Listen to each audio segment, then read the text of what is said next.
subscribe, like, share, comment.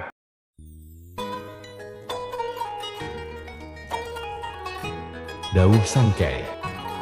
Induk segala maksiat, syahwat dan kelalaian adalah tunduk terhadap nafsu dan sumber segala taat. Terpelihara diri dari syahwat dan bangun pada taat adalah tidak tunduk kepada nafsu.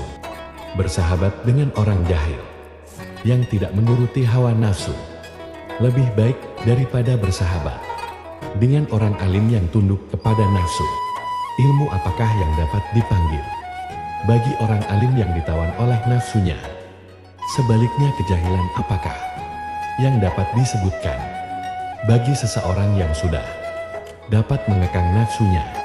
Terdapat perbedaan antara sifat iblis dengan hawa nafsu. Sifat iblis adalah pendatang haram, sementara hawa nafsu adalah tuan rumah yang mengizinkan pendatang haram tinggal di rumahnya.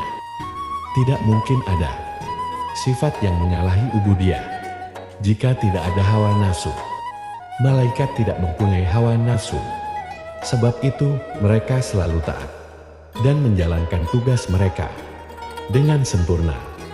Malah mereka tidak tahu cara berbuat durhaka kepada Allah Subhanahu wa Ta'ala. Matahari tidak ada hawa nafsu, sebab itu ia tidak menyimpang dari orbitnya. Manusia mempunyai hawa nafsu, sebab itu manusia bisa berbuat tidak taat dan bisa lari dari jalan lurus yang dibentangkan kepada mereka. Iblis sebenarnya hanya menggoda. Dia bertindak memberi saranan dan pandangan, tetapi tidak berkuasa menggerakkan mana-mana anggota manusia supaya melakukan sesuatu yang dia ingini. Tetapi jika hawa nafsu menerima saranan dan cadangan iblis itu, maka hawa nafsu berkuasa memaksa anggota tubuh badannya supaya berbuat sebagaimana yang disarankan oleh iblis itu.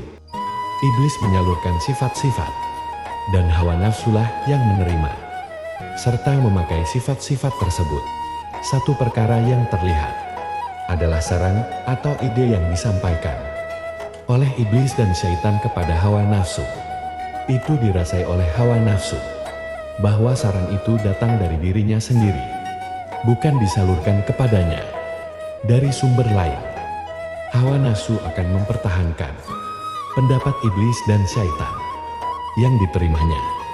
Itu seperti dia mempertahankan pendapatnya sendiri, bahkan dia menepuk dada mengakui bahwa pendapat tersebut adalah pendapatnya sendiri. Contoh Karl Marx yang menyebarkan faham tidak bertuhan, tidak mengatakan faham itu sebagai rencana iblis, tetapi dia mengakui bahwa dialah pencetus yang menemui fahaman tersebut.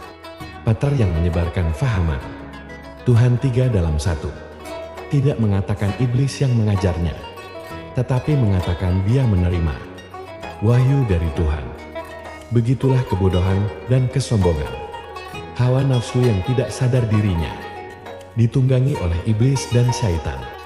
Apabila dia menerima pandangan dari iblis dan syaitan, dia durhaka kepada Tuhan dan melakukan syirik terhadapnya.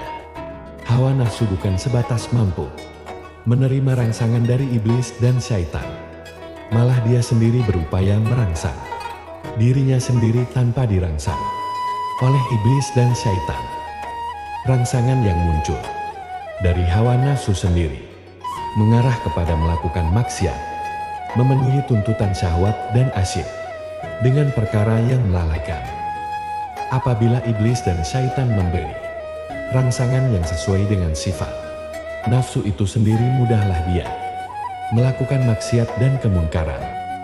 Dia tidak merasa sedih bila berbuat kejahatan dan tidak merasa rugi bila hanya di dalam lautan kelalaian. Apa yang penting baginya ialah memenuhi apa yang dia ingini tanpa menghiraukan akibatnya. Seseorang yang diistilahkan sebagai jahil tetapi tidak menurut hawa nafsu, tidak ada padanya sifat mega, sombong, takabur dan bodoh.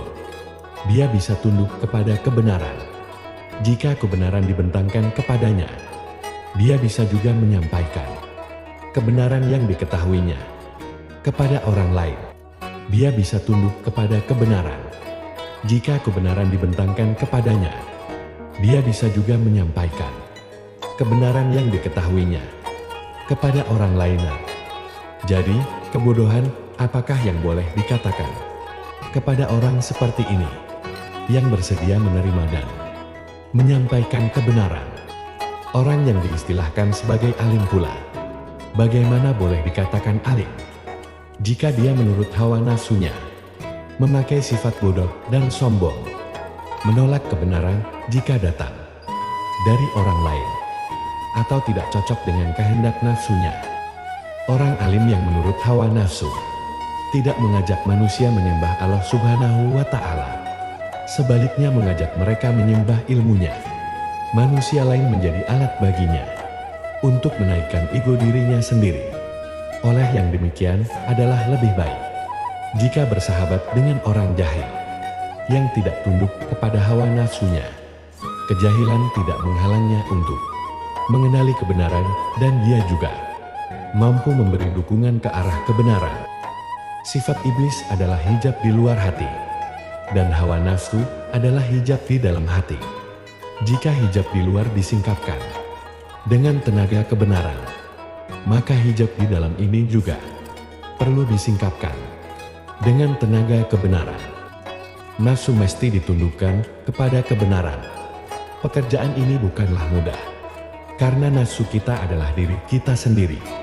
Tidak ada beda pada hakikatnya di antara nafsu hati dengan diri. Memerangi hawa nafsu berarti memerangi diri sendiri. Di dalam diri sendiri itu berkumpul kemauan, cita-cita, ilmu pengetahuan, dan lain-lain. Apabila mau berperang dengan diri sendiri, tidak boleh meminta pertolongan kepada diri sendiri. Ilmu tidak berdaya menentang hawa nafsu, karena ilmu adalah alatnya, dan alat akan patuh kepada tuannya. Pembahasan ilmu yang berlarutan akan menambahkan kekeliruan dan akan meneguhkan nafsu. Makrifat juga tidak boleh digunakan untuk melawan hawa nafsu, karena jika makrifat digunakan, ia akan menarik ke dalam ilmu, maka terjadilah yang serupa. Oleh itu jangan meminta tolong kepada ilmu dan jangan meminta bantuan makrifat untuk melawan nafsu, tetapi larilah kepada Allah Subhanahu wa Ta'ala. Menjeritlah sekuat-kuat hati, mintalah pertolongannya, istiqomah atau tetap di dalam ubudiyah, menunaikan kewajiban sambil terus berserah diri kepadanya. Itulah kekuatan yang dapat menumpaskan hawa nafsu. Jangan sekali-kali menuntut kekeramatan, karena ia juga menjadi alat hawa nafsu. Tetaplah di dalam ubudiyah, tidak berubah keyakinan terhadap Allah Subhanahu wa Ta'ala, kekuasaannya, kebijaksanaannya, dan ketuhanannya, baik ketika sehat atau sakit, senang atau susah, kaya atau miskin, suka atau duka. Apabila wujud sifat rela kepada ketentuan Allah Subhanahu wa Ta'ala, itu tandanya hawa nafsu sudah tunduk kepada kebenaran, dan tanda diri belum tunduk kepada kebenaran adalah tidak rela dengan ketentuan Allah yang Allah tetapkan.